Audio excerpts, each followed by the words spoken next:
Okay, let's think about this. How do global conflicts, even when they're about something really fundamental, like defending sovereignty, also end up creating, well, significant economic opportunities? It's a complex question. And it's exactly what we're diving into today. We've pulled together a whole stack of sources, analyses of defense industry strategies, geopolitical reports, some historical economic studies, too. We want to get behind the headlines of the Russia-Ukraine war. Our mission here is to help you get a rapid but pretty thorough understanding of this intricate relationship between modern warfare and economic gain. We'll focus on the defense industry, its strategies, and, yeah, the bigger historical picture, too. All right, so with that mission set, let's jump in. The scale of what's happening since February 2022, it's kind of hard to grasp. Sources are calling the demand generated by the Russia-Ukraine war an unprecedented surge. It really sounds like the world's defense needs have just, well, exploded. It's fascinating, isn't it, how these huge geopolitical shifts translate so directly into basically a massive short-term revenue stream for weapons makers, particularly in the U.S. and the EU. You see Ukraine's really urgent need to defend itself, driving these record-breaking arms deals and aid packages, and that just sends ripples through the entire defense sector. Yeah, and the numbers. They really back that up, don't they? Like, U.S.-approved foreign arms sales, they're projected to hit something like $318.7 billion in 2024. That's the figure, yeah. Which is, what, a 29% jump in just 1 year? Yeah. It's not just a statistic. It feels like it signals a fundamental shift, in global military supply chains, a huge economic boost. Absolutely. And it has profound effects on geopolitical power dynamics. And like you said, it's not just the U.S. NATO leaders have also pledged they want member countries boosting defense budgets to 5% of GDP by 2035. And crucially, aid given to Ukraine, that actually counts towards those targets. So that creates this sort of long-term demand signal for the industry. Ah, okay. So the aid itself reinforces the spending goal. Exactly. And then there's the nature of the war itself. It's attritional. Sources say artillery and drones are causing something like 80% of combat casualties. That means there's this constant, almost unending demand for ammunition, for UAVs, air defenses, heavy equipment. Right, the consumables. Precisely. And that really shifts the focus for defense manufacturers. It's less about long-term R&D sometimes, and more about just churning out these consumables now. Global arms sales jumped about 4% in 2023 alone. Companies are scrambling to expand capacity because this demand shows no sign of letting up. Okay, so this demand is just enormous. How are the companies actually, capitalizing on it? Our sources seem to point to a pretty clear core approach, really focusing, doubling down on the weapon systems needed most urgently right there on the front lines. Right. So who are the main players making this happen? What's their playbook, really, for maximizing profit? We're talking big manufacturers, industry groups, NATO, political figures. Exactly. The first big strategy is just that, Mm-hmm. prioritizing the high-demand systems. Defense firms are basically being advised, focus on the hardware Ukraine needs right now. That's where the immediate demand is, and frankly, where the profit margins are highest short-term. Okay, that makes sense. So when we talk high-demand systems, Yeah. what specific hardware are we actually seeing prioritized? What's getting rushed to the front? Well, number one is definitely artillery and munitions. It just dominates. Both sides, Ukraine and Russia, are firing tens of thousands of 155 millimeter shells per day. Tens of thousands. Yeah. Daily. Wow. Yeah. So you need rapid increases in production for 155 millimeter, 120 millimeter ammo, plus the guns themselves, the howitzers like the Paladin, the Caesar, the PZH-2000, truck-mounted mortars too, and governments are paying premium prices to get these things to replenish their own stocks and meet Ukraine's daily needs. Just look at U.S. aid to Ukraine, already tens of billions, and a huge chunk of that is ordnance. You can see it in places like the Scranton Army Ammunition Plant in Pennsylvania. They're just cranking out shells. Okay, artillery's huge. What else? Drones seem to be everywhere in this conflict. Yeah. Oh, absolutely. Both sides are heavily reliant on UAVs, for surveillance, for attack. Ukraine's been particularly innovative with these small suicide drones, FPCs, first-person view drones, and loitering munitions. Right, those cheap, adaptable ones. Exactly. So Western markets are pushing their own mass-produced tactical drones, things like the Switchblade, the Phoenix Ghost, and of course counter-drone tech is huge too. The thing about drones is they're relatively quick and cheap to make maybe $20,000 to $50,000 each for many of them. Which is nothing compared to traditional aircraft. Right, and they're consumable. They get used up, shot down. So that creates this constantly refreshing revenue stream. Ukraine alone claims it could build 4 million drones a year. 4 million. Unbelievable. And then defense against all this incoming stuff must be critical too. Air and missile defense. Absolutely vital. Systems like Patriot, NASAM's Iris to Ukraine, urgently needs them to fend off Russian missiles and drones. And these aren't cheap. A single Patriot battery, hundreds of millions of dollars. Plus, there's a surge in demand across Europe for upgrades to existing systems, new radars, interceptors. Okay. What about heavier gear? Tanks, armored vehicles? Still very much in demand, yeah. Things like Abrams, Leopard tanks, infantry fighting vehicles are needed for counteroffensives.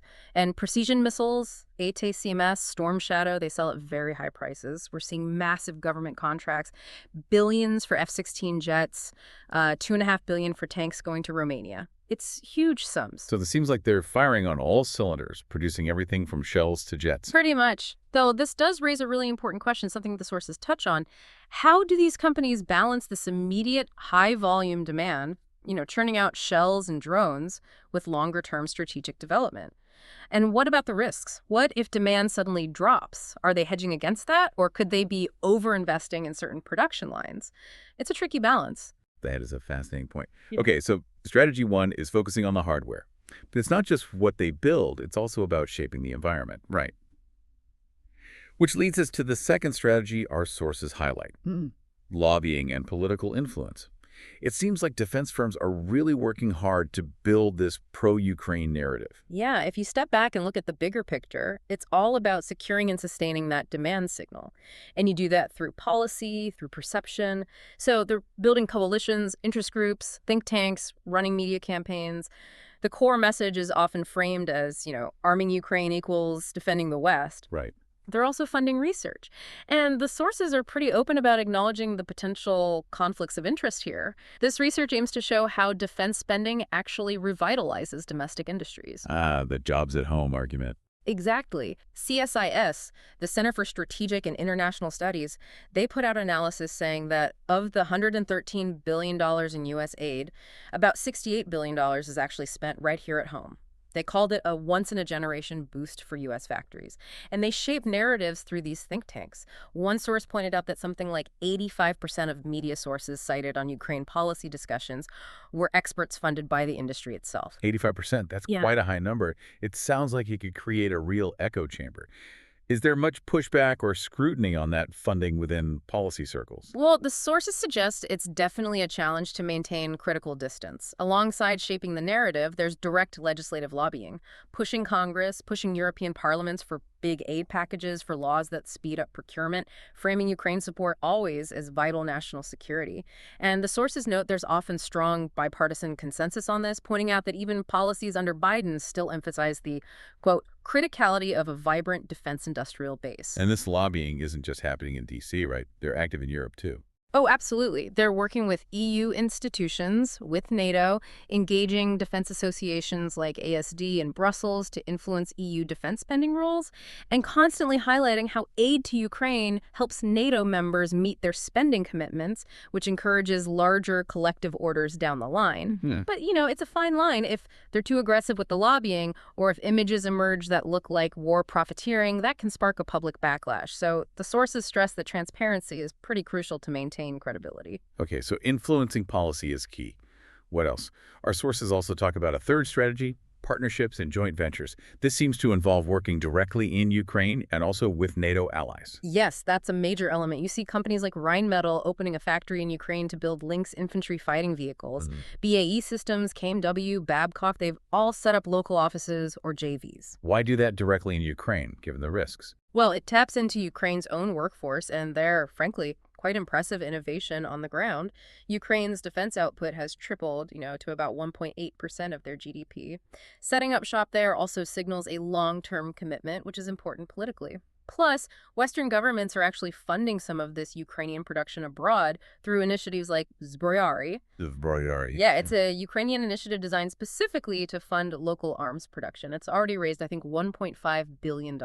Interesting. And beyond Ukraine itself, are they forming partnerships among allies? Definitely. Multinational projects are popping up. Things like the NATO Air Defense Procurement Pool or joint Franco-German projects like the Future Combat Air System, FCAS, and the Eurodrone. Companies like Thales are also doing JVs directly with Ukraine. The idea here is to share costs, standardize equipment across NATO, maybe even double production capacity by having factories in multiple countries. Makes sense. Spreads the risk, ensures interoperability. Exactly, and it can help qualify firms as local suppliers in different countries, potentially hedging against future export restrictions, too. What's really fascinating is how these partnerships weave the companies into the very fabric of allied defense ecosystems. This also includes building strong networks with smaller subcontractors, the companies making electronics, ammo components, etc. They invest in these suppliers to help them scale up quickly. It builds a more resilient supply chain overall. Okay, so these three strategies, focusing on demand, lobbying, partnerships, they seem to be the core playbook. But all of this happens against a backdrop of, well, politics. Big political currents, which brings us to someone like former President Donald Trump. The sources say he sent kind of mixed signals, but there's been this consistent theme, insisting European allies pay for U.S. systems going to Ukraine. That's right. There was that meeting cited, July 2025, in the Oval Office with NATO's Mark Rutte. Trump apparently agreed to send Patriot batteries, other U.S. systems, but only if NATO allies footed the bill. He explicitly framed it as, and I'm quoting roughly here, American industry making weapons for Ukraine, paid for by Europe. So if he were reelected, that could become policy, a Europe pays model. Potentially, yeah. It could institutionalize that approach, which might actually lead to very lucrative direct sales for U.S. defense exporters, bypassing some aid mechanisms. Of course, his America First rhetoric also creates uncertainty for allies. But ironically, that focus on direct payment could mean big contracts for U.S. firms. It's a complex dynamic. It really is. And it raises that question again. How does an industry navigate this kind of complex international environment where you have shifting national interests and regulations? And speaking of international frameworks, NATO's own processes must play a huge role, too. How do companies align with NATO strategy and procurement? Well, they definitely align their proposals with NATO objectives. Making sure projects count towards those national defense spending targets we talked about is key. Agencies like NSPA, the NATO Support and Procurement Agency, and processes like the defense planning process offer ways to get multinational orders. But it's not always smooth sailing. No. The sources indicate NATO processes can be notoriously slow, sometimes disjointed. So companies often have to juggle both these NATO-led projects and bilateral deals like U.S. foreign military sales or FMS. And then you have regulatory hurdles. U.S. export controls like ITAR, the International Traffic in Arms Regulations, and the Arms Export Control Act, AEC. These are crucial rules governing arms trade, but they can be complex. Yeah, I've heard ITAR can be a bottleneck. It can be. Plus, different countries have their own approval rules, so the industry is actively lobbying for things like export easements, reforms to ITAR and AEC specifically to make transatlantic cooperation easier. Okay, so there's the business strategy, the political maneuvering. But lurking behind all this talk of profit and strategy, there's a really crucial ethical and legal dimension, isn't there? Our sources really emphasize this. Supplying arms into an active war zone carries serious responsibility. Absolutely. Under international law, things like the Arms Trade Treaty, customary humanitarian law states, and by extension companies have a duty to assess the risk. Could these weapons be used to commit war crimes? It means manufacturers, as the sources detail, need rigorous processes. They have to vet the end users, they need to implement monitoring to see where the weapons actually end up, and they need to avoid marketing excessively lethal weapons in ways that might encourage targeting civilians. Transparency in pricing is also mentioned to avoid those profiteering accusations. And they face scrutiny. Oh, definitely. From NGOs, from the media. If weapons they supplied are used unlawfully, that could trigger official inquiries, maybe even legal action. So the sources suggest firms really need to balance the profit motive with, quote, careful restraint, and be prepared to actually halt sales if the risks under humanitarian law become too high. It adds another layer of complexity. Looking back, though, is this connection between war and profit, is it new? History seems to suggest otherwise. Not at all new. Conflicts have, frankly, long been seen as business opportunities by some. You mentioned the Rothschild banking dynasty during the Napoleonic Wars, 1803-1815. They famously financed the coalitions fighting Napoleon, lending huge sums to Britain and its allies. Right, they had that legendary courier system. Exactly. Nathan Rothschild's fast couriers let Britain get funds to Wellington's troops almost in real time. It fueled the war effort and earned the Rothschilds enormous fees. You could argue today's big defense corporations operate on somewhat similar principles, leveraging the urgencies, the exigencies of wartime to secure highly profitable contracts. It really brings to mind Eisenhower's warning back in 1961. His farewell address, yeah. Warning about the military-industrial complex and the potential for undue influence of arms producers on policy. It ties into what some call the war economy theory, the idea that war isn't just destructive, it also stimulates specific economic cycles. It shifts resources, boosts certain industries. So, pulling all this together, Yeah. what can we realistically infer from everything we've discussed? And maybe just as importantly, what can't we definitively say? Well, you can certainly infer that wars often do serve, or at least are exploited by, significant financial interests, especially perhaps in places like the US and EU, where the defense industry is so large and where things like resource access or post-conflict reconstruction become major profit centers. But you really cannot say, based on these sources, that wars like the one in Ukraine were started solely or primarily for profit. That's usually an oversimplification. Most major conflicts involve this incredibly complex mix of factors: genuine security concerns, nationalism, political ambitions, ideology, geopolitical maneuvering. Okay. So profit is a factor, but not necessarily the driver. That seems to be the more accurate view, according to the analysis we looked at. War is often a multi-factor strategy where profit is a feature, not always the driver. It's part of the equation, sometimes a significant part, but rarely the whole story. And we see echoes of this complexity in other recent conflicts too, right? Iraq in 2003, critics definitely point to oil as a major motivator alongside the stated reasons.